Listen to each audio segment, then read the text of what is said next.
Shalom, selamat pagi saudaraku. Kalau kita melihat kebenaran firman Tuhan, pribadi-pribadi yang berurusan dengan Tuhan itu tidak dipermalukan. Hidupnya diberkati, dilindungi, bahkan diberi kelimpahan. Tentu untuk umat perjanjian baru agak berbeda. Karena umat perjanjian baru memang mendapat tugas dari Allah Bapa untuk meneruskan karya keselamatan dalam Yesus Kristus. Mungkin dari lahir sampai meninggal hidup di dalam penderitaan dan aniaya. Tetapi itu hanya terjadi di zaman Kristen mula-mula dan tidak terjadi di zaman yang lain. Kenapa demikian? Karena kekristenan baru muncul dan masih sangat muda, saudaraku. Maka Tuhan menjaga dan memelihara iman Kristiani itu dengan penganiayaan. Dan Alkitab mengatakan penderitaan membuat seseorang berhenti untuk berbuat dosa.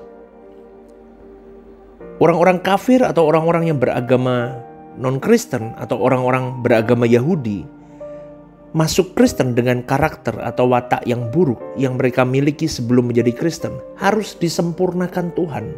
Melalui apa? Melalui penderitaan itu. Maka dengan demikian kekristenan itu akan terpelihara.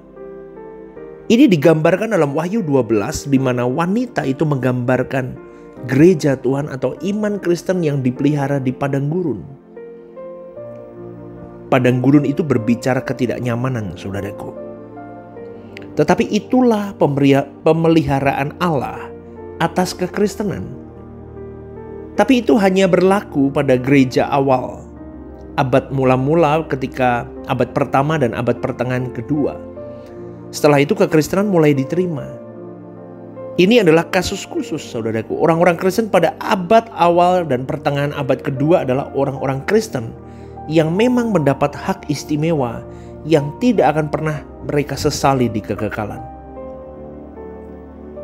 Jadi kita harus mulai mengerti mengapa kekristenan abad pertama, abad kedua itu mengalami kesulitan, aniaya yang besar, yang mengerikan, saudaraku.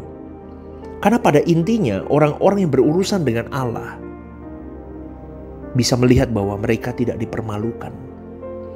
Dari zaman Abraham dan semua tokoh-tokoh iman, saksi-saksi iman di dalam perjanjian lama, tidak ada yang dipermalukan oleh Tuhan. Mereka semua yang berurusan dengan Allah itu tidak dipermalukan oleh Tuhan. Karena Allah memang hidup dan Allah itu eksis, saudaraku. Allah itu ada. Dan Tuhan Yesus yang mulia juru selamat kita berkata, "Aku datang untuk memberi hidup." Dan mereka memilikinya dalam segala kelimpahan. Tentu kata kelimpahan di sini harus dipahami dengan benar. Kelimpahan bukan kelimpahan materi, uangmu banyak, depositomu banyak, mobilmu banyak, rumahmu mewah, bukan. Tetapi pada intinya kehidupan orang yang benar-benar berurusan dengan Tuhan itu tidak dipermalukan. Hidupnya harus mempesona. Hidupnya harus agung. Saudaraku, orang Kristen di abad pertama dan kedua, meskipun dia teraniaya, hidup mereka agung. Amin, saudaraku, kita bisa melihat itu. Dan akhirnya kekaisaran Roma ditaklukkan oleh orang-orang Kristen yang disembelih, dipancung, dibakar hidup-hidup, tetapi mereka diam.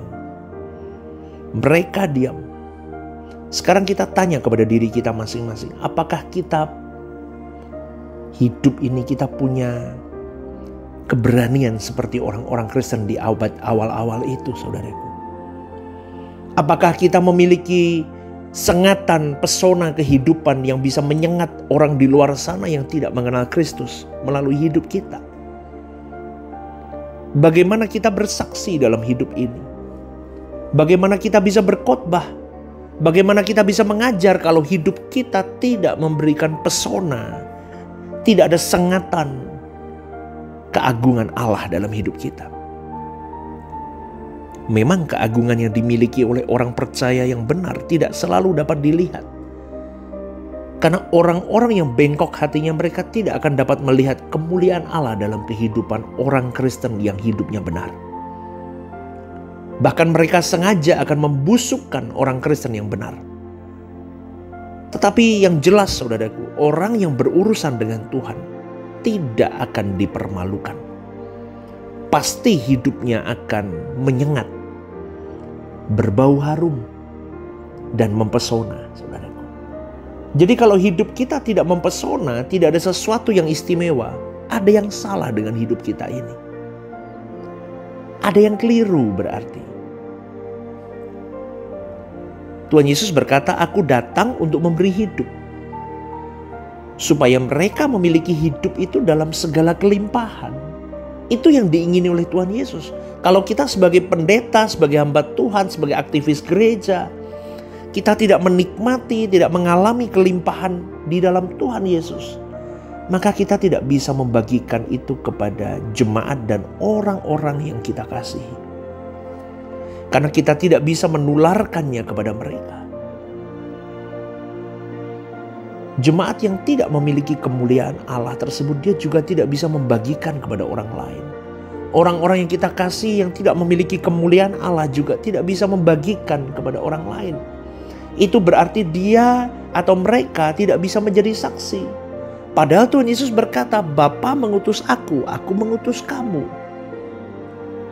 Saudaraku, maka pasti ada yang salah dalam berurusan dengan Tuhan. Yakobus 1 ayat 8 berkata, "Sebab orang yang mendua hati tidak akan tenang dalam hidupnya." Jadi jangan berharap orang yang mendua hati memperoleh sesuatu dari Tuhan. Kita bersyukur di bawah Tuhan kepada situasi atau keadaan-keadaan yang sulit, saudaraku. Yang kadang-kadang sungguh kita ini merasakan bahwa tidak ada jalan keluar lagi. Tetapi di situ kita akan mengerti maksud firman waktu Daud di dalam kesesakannya dan berkata, Daud menguatkan kepercayaannya kepada Elohim Yahweh. Percaya itu dalam hati dan Tuhan membaca percayamu itu. Jadi kalau Tuhan katakan kalau engkau punya iman sebesar biji sesawi, gunung itu pindah. Sebenarnya yang ingin dikatakan adalah begini loh maksudnya dari kalimat itu. Apapun bisa kamu lakukan, apapun bisa terjadi karena Allah Maha Kuasa. Tetapi seberapa kita percaya kepada Allah, itu masalahnya. Orang sering tidak memperkarakan seberapa percayanya kepada Tuhan. Seberapa bulatnya dia percaya kepada Tuhan. Seberapa utuh dia percaya kepada Tuhan. Dan dia merasa sudah percaya pada belum tentu, saudaraku. Orang yang bisa melihat seberapa percayanya kepada Tuhan adalah orang yang tiap hari datang menghadap kepada Tuhan. Jadi kalau sekarang kita percaya Allah itu hidup, Allah itu ada, jangan mendua hati.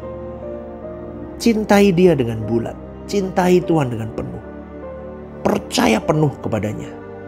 Tentu kalau kita benar-benar percaya penuh kepada Tuhan, maka kita akan buktikan dengan hidup suci, tidak bercacat, tidak bercela di hadapan Allah. Itulah keagungan hidup kita, saudaraku.